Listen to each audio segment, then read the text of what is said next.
matter, last week, the nation saw several pivotal moments that shed light on the current state of the Democratic Party. Here in the Senate, as I mentioned, Democrats chose to filibuster funding for our national defense for the second time in 2 months. This funding was agreed to in the bipartisan bicameral deal that Speaker Pelosi and the Democratic leader signed onto just a few months ago. But now they've walked away from the agreement they signed and filibustered funding for our military commanders. So, Madam President, yesterday we saw the Iranian regime celebrate the 40th anniversary of the taking of the American embassy and the beginning of the Iranian hostage crisis.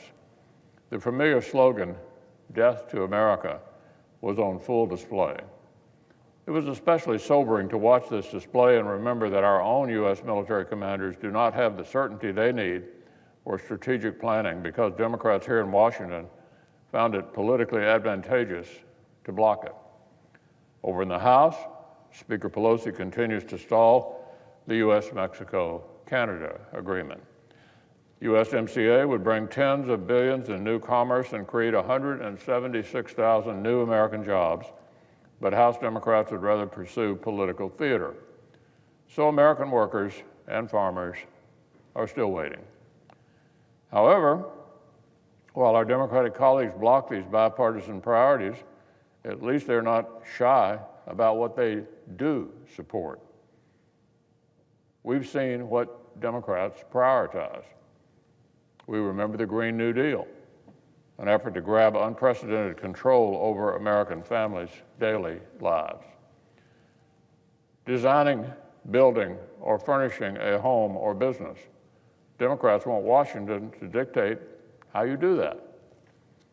Commuting, traveling for vacation, mowing your lawn. They'd like you to do that without gasoline or jet fuel sooner rather than later. Making a living, producing, refining, or delivering affordable American energy. They want you to find another line of work, whether you like it or not. That's the Green New Deal. There's also the matter of Medicare for none. That's the scheme that would take the program that millions of American seniors rely on, throw away everything except the label, and paste that onto a new one-size-fits-all Washington-run insurance plan that would be mandatory for every American. Medicare, gone. Private plans in the popular Medicare Advantage program, gone. Every health insurance plan that Americans get on the job, which over 180 million people depend on, gone. This is literally what several of the leading Democratic presidential contenders have endorsed. A new nationwide experiment in socialism. And every single American, man, woman, and child, would be the subjects of this experiment, whether that's what we want for our families or not. From this mandatory one-size-fits-all insurance plan to new price controls that would limit life-saving cures, our Democratic colleagues are rallying around policies that would leave American families paying more to wait longer for worse care. That's their prescription. Paying more to wait longer for worse care. And then, if these plans weren't bad enough on the merits, there's the small issue of the crushing new tax burden you'd have to pile onto the U.S. economy in order to make some effort to pay for all this. One leading Democrat released a breathtaking proposal last week that illustrates the road they'd like to head down. This candidate's Medicare for None plan on its own, notwithstanding all the other socialist plans, just the health care plan, would cost $52 trillion over the first 10 years alone.